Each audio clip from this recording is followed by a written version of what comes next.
Volver a ti no es para nada el final, es el principio de absolutamente todo, porque cuando empiezas a cuestionarte la vida, piensas que lo peor ya ha pasado, que has despertado, que ya ves, que es abrir los ojos y ya está. Pero realmente te das cuenta que despertar no es el final. Para mí despertar fue esa grieta que se abrió y por donde pudo entrar toda la verdad. Y una vez la verdad entra, ya no se queda quieta, porque estás en el mismo mundo de antes, pero es que ya nada se siente igual. Ya no puedes verlo de la misma manera, es imposible.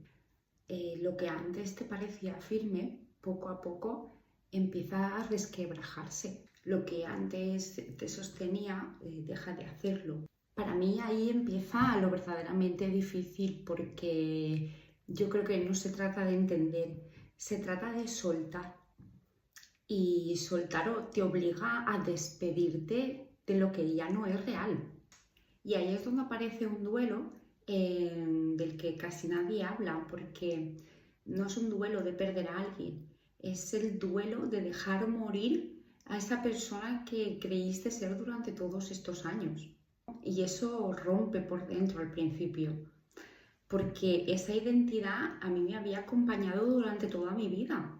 La que quería hacerlo todo bien, la que siempre necesitaba estar demostrando, la que buscaba aprobación, la que se estaba esforzando siempre por encajar, la que había confundido sobrevivir con ser suficiente y sobre todo la que vivía pendiente de las expectativas ajenas. Y esto pasa porque durante mucho tiempo esa versión de nosotros ha sido un refugio, pero a la vez una armadura también. Me protegió, me sostuvo, me permitió seguir en muchos momentos, pero también fue la que me fue alejando de mí. Y hay momentos que aunque sepas que esas partes no nacieron de ti, aún te sigues aferrando a ellas. Porque soltar lo conocido muchas veces, aunque nos duela, aunque no sea bueno para nosotros, siempre se siente como una pérdida, siempre. Pero en verdad no estás perdiendo quién eres, en verdad estás dejando caer todo lo que no fuiste del todo. Y cuando esa capa se cae, llega tal vez para mí lo más difícil, que es una especie de vacío. Digo vacío porque estás en un punto en el que ya no eres quien eras antes, pero tampoco sabes muy bien lo que estás siendo. Entonces hay una transición que no es fácil. Es como estar en una tierra que no tiene nombre, como un silencio extraño entre dos vidas. Ya no perteneces a la antigua forma de estar en la vida, pero la nueva todavía no ha terminado de nacer. Y en verdad ese espacio de tiempo muchas veces puede llegar a ser bastante insoportable, porque a veces prefieren lo que ya conocen, aunque saben que les duele, antes que conocer lo incierto. Incluso cuando lo conocido nos está desgastando a unos niveles extremos por dentro, porque ese vacío no solo te quita, es el que revela. Y al revelar, te obliga a mirar de frente todo eso que antes evitabas sentir. Entonces, poco a poco, sin darte cuenta, absolutamente todo empieza a moverse. Tus conversaciones, tus prioridades, sobre todo la forma en la que entregas tu tiempo, lo que antes admirabas, lo que perseguías, incluso las personas con las que antes compartías tu vida. Y en verdad nada cambia de golpe, pero todo empieza a cambiar a la vez. Y eso en muchas ocasiones puede dejarte muy sola, muy solo. Porque el despertar no se trata solo de encontrar respuestas, consiste en descubrir que ya no tiene sentido nada de eso que antes te sostenía. Y en el momento que eso ocurre, es imposible seguir viviendo desde la misma inercia, porque hay algo dentro de ti que empieza a pedirte otra verdad, empieza a pedirte otro ritmo y otra manera de existir. Entonces, lo más importante es vencer esa tentación que te hace volver al personaje. Porque puede aparecer esa vocecilla feroz que te dice que vuelvas atrás, que te hace mirar quién eras antes. Y no es porque esa versión fuera feliz, es porque esa versión te es familiar, nada más. Porque sabía cómo moverse, sabía qué decir, sabía qué callar, sabía en todo momento qué papel interpretar.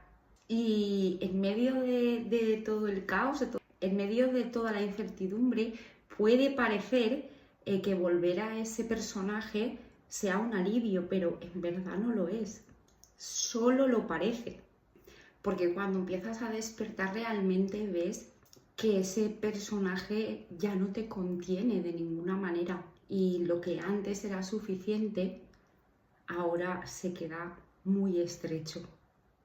Lo que antes parecía que te protegía, es como que ahora te aprieta.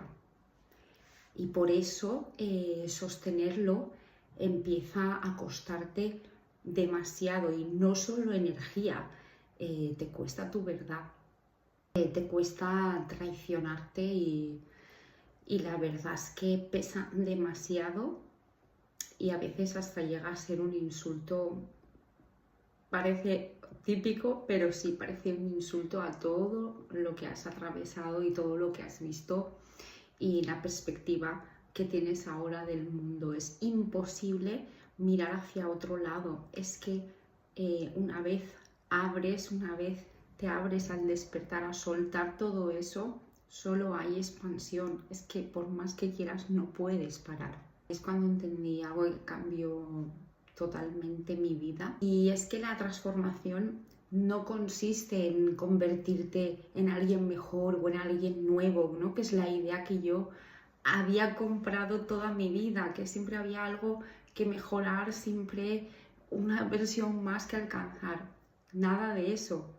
Consiste en dejar caer una tras otra todas las capas que nunca fueron tuyas. Las máscaras, los papeles, las heridas que convertimos muchas veces en identidad, las expectativas que hemos ido heredando y todo eso que un día habías adoptado para sobrevivir y que sin darte cuenta habías terminado llamándolo yo. Y cuando todo eso cae, no aparece una mejor versión. Apareces tú, pero no como una idea, no como una meta, sino como una presencia más limpia, más pura, más viva y sobre todo más honesta. Quizá esa sea la verdadera alquimia. No añadir más, no más conceptos, no más herramientas, nada más. No en convertirte en alguien mejor, no en hacer más, no en ser más espiritual, no añadir más. La verdadera alquimia es atravesar todo el duelo de perder lo que no es hasta recordar quién eras antes de adaptarte. Porque esa eras tú.